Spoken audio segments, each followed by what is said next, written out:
In 1907, Britain and France embraced Russia. They used honey, in a triple alliance, Britain, France and Russia. And the honey that they used to trap Russia was that if we win the war that's coming with the Ottoman Empire, you will get Constantinople, which is what Russia wants.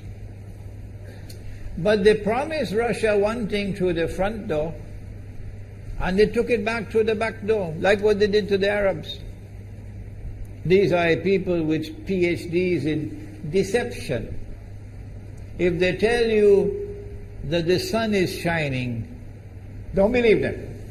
Go outside and look up in the sky, see whether the sun is shining. When the Russian army had fought in the First World War and had suffered the most losses, the brunt of the kill were Russians. And they were now winning the war. And the Ottoman Empire was collapsing. And the Russian army is only an arm's length away from Constantinople. They don't want Russia to get Constantinople. No. So what did they do? Russian Jews organized and executed the Bolshevik Revolution, which overthrew the Russian monarchy. They killed the Tsar and the whole family, overthrew the government, and took Russia out of the war. So the Russian army had to stop in its tracks and could not go to Constantinople. In other words, the Russian Jews stabbed Russia in the back. They did more than that. They brought communism. Communism is not Russian. These dum-dums don't understand that. Communism was created to destroy Russia. Why don't these dum-dums understand it? Communism is not Russian. Communism was created to destroy Russia, to destroy the Russian Orthodox Church. So they brought communism in the Soviet Union. And for the next 60, 70 years, this Zionist-created entity called the Soviet Union waged war on religion, waged war on the Russian Orthodox Church, killed the priests, closed down the monasteries and churches and so on. 60, 70 years. And then, when the appropriate time came and Israel came into being, it is this same Soviet Union which opened the doors for millions of Russian Jews to now migrate to Israel. If you go to Israel today, you might believe you're in Russia. So many people speaking Russian. These are the Russian Jews.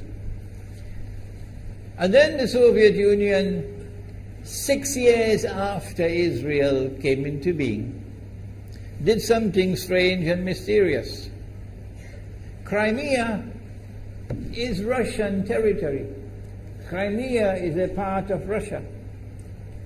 The Soviet Union decided to give Crimea as a gift to Ukraine.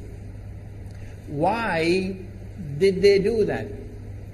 The historians don't tell you. So let Imran tell you. They gave Crimea to Ukraine in order to stab Russia in the back one more time. Because if Russia loses Crimea, it will enhance Israel's security. The Russian Navy is based in Crimea, and there's a straight line from Crimea to Constantinople. To get out of the Black Sea and to get into the Mediterranean Sea, you got to pass through the Bosphorus. And the city of Constantinople is located right there on the Bosphorus. So they gave Crimea as a gift to Ukraine. They never bothered to consult the people of Crimea and get their consent. No. They never bothered to seek the permission of the Russian people. No. But Washington doesn't want to hear that.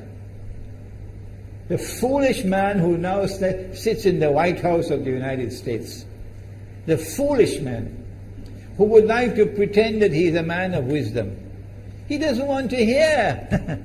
But what are the rights of the Russian people? Were they not violated?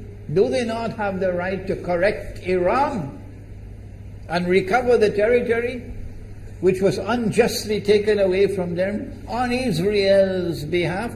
Obama doesn't want to hear that. It's inconvenient for them. But in this masjid, we will expose whether it's convenient to you or not. They did more than that. Not only did they give Crimea to Ukraine, but earlier on they gave eastern Ukraine. Eastern, part of the now eastern Ukraine was Russian. It was Russian. And the Soviet Union gave it as a gift to Ukraine. Why is it being given to Ukraine? Answer is that when the proper moment comes, the same people who brought the Soviet Union into being now have a method by which they can cause it to collapse. The method that they're using now in Venezuela, popular demonstrations, they did it in Egypt, they did it in Tunisia. They are masters of that. They did it with the Soviet Union. I used to think that the Soviet Union collapsed because of Allah's kindness. But I was wrong. No, it was the Zionists who brought down the Soviet Union because they didn't need it anymore. Like tomorrow they wouldn't need you anymore, Saudi Arabia. And they wouldn't need you anymore, Islamabad. When will you understand that? They'll just throw you to the dogs. You served them long enough. So they brought down the Soviet Union. Why? So that Ukraine might emerge as an independent state. That's danger for Russia. They prepared the way. And now Ukraine emerges as an independent state. So the rope is around Russia's neck now. And from that day, when the Soviet Union collapsed, until yesterday, the relationship between Russia and Ukraine was always problematic. But the people of Ukraine still had the good sense and wisdom to appoint a government that was pro-Russian. The Zionists decided it's time for us to use our, the street demonstrations. And last October, November, December, the world witnessed Caracas all over again. And eventually, the Zionists got what they wanted. You have the money, and you can send in your special people, snipers who will kill, and so on, throw petrol bombs and so on. And eventually they got what they wanted. They created enough havoc. May Allah protect Malaysia from that. Ameen. Ameen. And the president of Ukraine fled. He's a democratically elected according to your method, Mr. Obama, according to your system.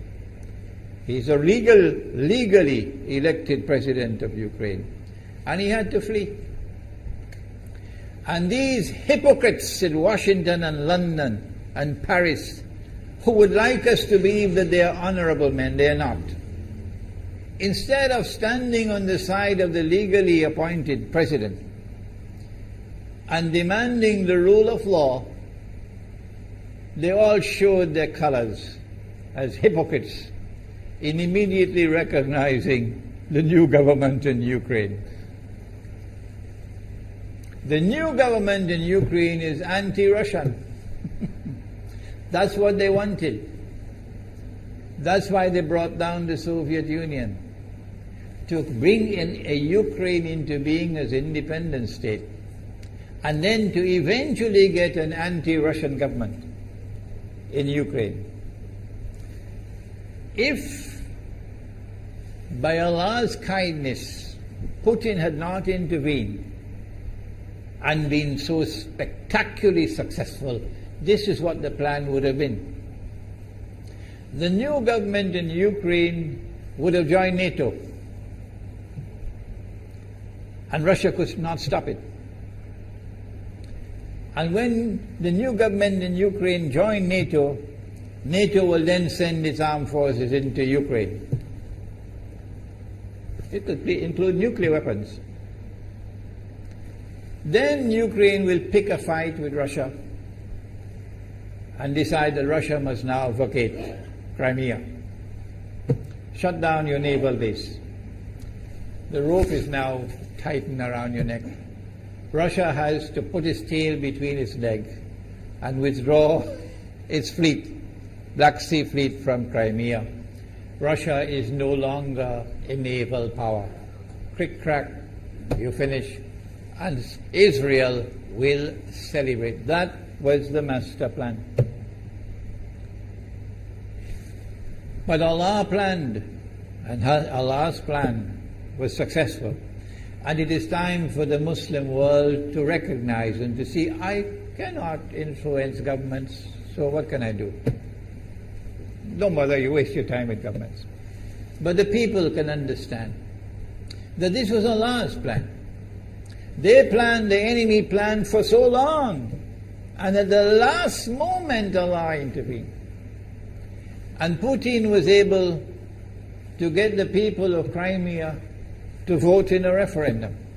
And they voted 90-something% in favor of returning to Russia. They were a part of Russia, and they want to return to Russia.